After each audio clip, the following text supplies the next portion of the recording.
पहले बात करेंगे जम्मू कश्मीर की। पिछले 2 हफ्ते से जम्मू कश्मीर में आतंकी घटनाएं अचानक से बढ़ गई हैं। आतंकी हमलों में ज्यादातर बाहरी लोगों को निशाना बनाया जा रहा है। शोपियां, गांदरबल, त्राल के बाद अब गुलमर्ग में आतंकी हमला हुआ है।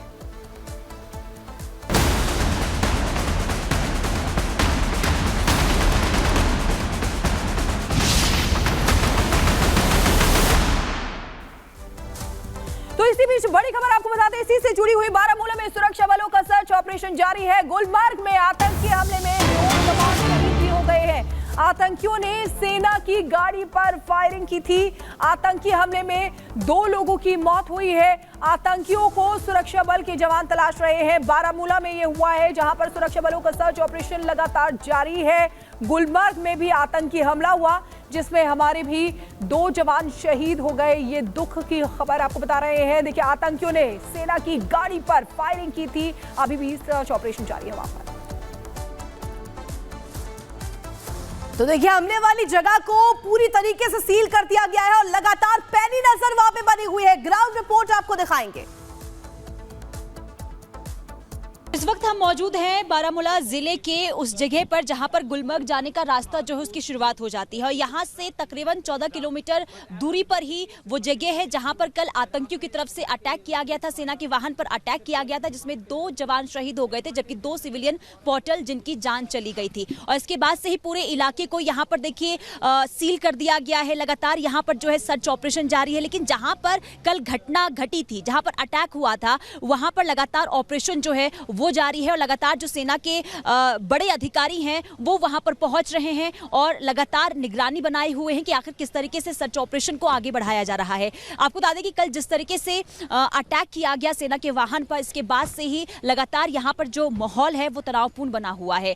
ये अमूमन देखिए गुलमर्ग की अगर हम बात करें, अमूमन ये वो जगह है जो शांति वाली जगह कहा जाता है, यानी कि यहाँ पर आतंकी गतिविधियां हैं या फिर अगर हम कहें यहाँ पर कम ऐसे माहौल जो है देखने को मिलते हैं। लेकिन कल जिस तरीके से अटैक हुआ सेना के वाहन पर, इसके बाद से ही पूरे एरिया को जो है सील कर दिया गया है और लगातार इस एरिया में देखिए एक-एक वाहन को यहाँ पर पहले पूछताछ की जाती है, चेकिंग की जाती है, इसके बाद जो है आगे बढ़ने दिया जाता है क्योंकि यहाँ से किसी को भी जाने की इजाजत नहीं है। हालांकि आपको ये बता दें गुलमर्ग वो जगह है जहाँ पर दूर दराज से जो पर्यटक हैं, जो टूरिस्ट हैं, यहाँ पर पहुँचते हैं, जो नेचर्स लवर हैं वो यहाँ पर वादियों का लुत्फ उठाने के लिए आते हैं और ये शांति वाली जगह कही जाती थी। लेकिन जिस तरीके से कल अटैक हुआ इसके बाद से ही लोग जो हैं वो काफ़ी सहमे हुए भी हैं, डरे हुए भी हैं। लेकिन सुरक्षा बलों की लगातार मुस्तैदी यहाँ पर देखने को मिल रही है। खबरें ये मिल रही है कि 2 से 3 आतंकी हैं जो अभी जंगलों में छिपे हुए हैं, उन तक पहुंचने की लगातार कोशिश हो रही है।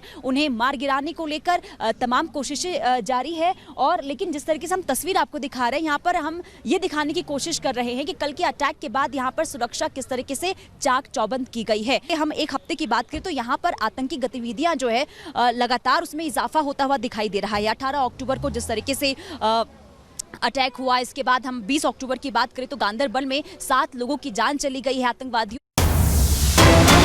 और इस बीच एक बड़ी खबर बता दें, गुलमर्ग आतंकी हमले पर सूत्रों के हवाले से ये बड़ी जानकारी मिल रही है। बड़ी खबर आपको बता दें, गुलमर्ग आतंकी हमले के पीछे जैश का हाथ है और इसके अलावा 3 से 4 आतंकियों ने हमला किया था। सड़क किनारे छिपकर ये बैठे हुए थे, घात लगाकर यहाँ बैठे हुए थे और इसके बाद मौका पाते ही हमला किया।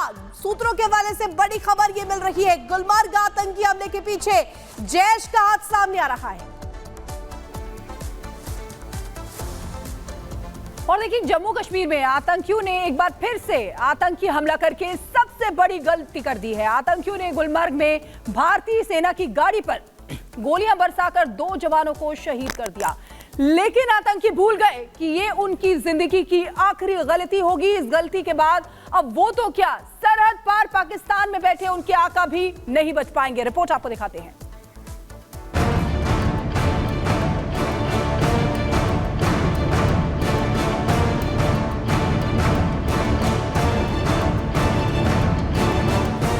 कहते हैं कि जब गीदड़ की मौत आती है तो वो शहर की तरफ भागता है और आतंकियों की मौत भी उन्हें पाकिस्तान से हिंदुस्तान खींच लाई है। गुरुवार को आतंकियों ने गुलमर्ग में भारतीय सेना के वाहन पर गोलियां बरसाकर इतनी बड़ी गलती कर दी है कि इस बार वो तो क्या, पाकिस्तान में बैठे उसके आका भी नहीं बच सकेंगे, क्योंकि इस आतंकी हमले से भारतीय सेना गुस्से में है और सेना ने आतंकियों का पूरा हिसाब किताब तैयार कर लिया है। आतंकियों को कैसे मारा जाएगा, कहां मारा जाएगा और किस खतरनाक हथियार से मारा जाएगा, इसका पूरा प्लान रेडी है। सेना अपने जवानों की शहादत का बदला कब लेगी, ये हम आपको विस्तार से बताएंगे, लेकिन उससे पहले आपको बता देते हैं कि आतंकियों ने कैसे गुरुवार को भारतीय सेना पर घात लगाकर हमला किया। दरअसल आतंकियों ने निहत्थे जवानों को उस वक्त निशाना बनाया जब गुलमर्ग के नागिन इलाके से भारतीय सेना का काफिला जा रहा था। तभी वहां छिपे आतंकियों ने जवानों को चारों तरफ से घेरकर गोलियां बरसा दी।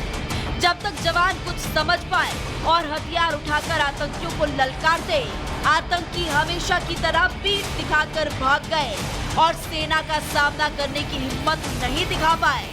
लेकिन अचानक हुए इस हमले में 2 जवान शहीद हो गए, जबकि 2 पोर्टर भी अपनी जान गंवा बैठे। दरअसल पोर्टर सेना की मदद के लिए होते हैं और वो पहाड़ी इलाकों में सामान पहुंचाने में सेना की मदद करते हैं। अचानक हुए इस हमले से पूरा कश्मीर दहल गया है। बताया जा रहा है कि 3 से ज्यादा आतंकी थे जिन्होंने सेना पर हमला किया, जिसके बाद अब गुलमर्ग में हाई अलर्ट घोषित किया गया है। सुरक्षा बल के जवान सबसे खतरनाक हथियार लेकर उसी इलाके में पहुंच चुके हैं जहां आतंकी हमला हुआ था। आतंकियों की तलाश शुरू कर दी गई है। भारतीय सेना रोज रोज के आतंकी हमले से इतने गुस्से में है कि इस बार तो वो गुलमर्ग में पर्यटकों की आवाजाही तक रोक दी गई है, जिसका सीधा मतलब है कि इस बार आमने सामने का मुकाबला होगा और सेना आतंकियों की मौत की नींद सुलाकर ही दम लेगी। गुलमर्ग में यहाँ पर आर्मी के एक वाहन पर गोलियां चलाई, जिसमें अभी तक जो है 4 लोगों की जो मौत हुई है और कॉर्डिनेट सर्च ऑपरेशन अभी भी जारी है। हालांकि सूत्रों के हवाले से ये भी बताया जा रहा है कि जैश ए मोहम्मद का जो आउटफिट पफ है वो उन्होंने रिस्पॉन्सिबिलिटी ली है इस अटैक की। कुल मिलाकर जो भी अभी ऑपरेशन चल रहा है, हालांकि लाइन ऑफ कंट्रोल के जितने भी एरियाज हैं उनको अभी हाई अलर्ट पर रखा गया है। जिस जगह पर आतंकी हमला हुआ वहां से एलओसी केवल 5 किलोमीटर की दूरी पर है। ऐसा माना जा रहा है कि आतंकियों ने उत्तरी कश्मीर के बोटा पथरी सेक्टर से घुसपैठ की होगी, लेकिन इस बार आतंकी किसी कीमत में बख्शे नहीं जाएंगे, वो बचेंगे नहीं। जिस तरह के हालात इन दिनों कश्मीर में बन रहे हैं, उससे तो यही लग रहा है कि कश्मीर के आतंकी तो क्या, अब पाकिस्तान में बैठे आतंकी भी नहीं बचने वाले, क्योंकि आतंक पर लगाम लगाने के लिए सेना कुछ भी करने को तैयार है।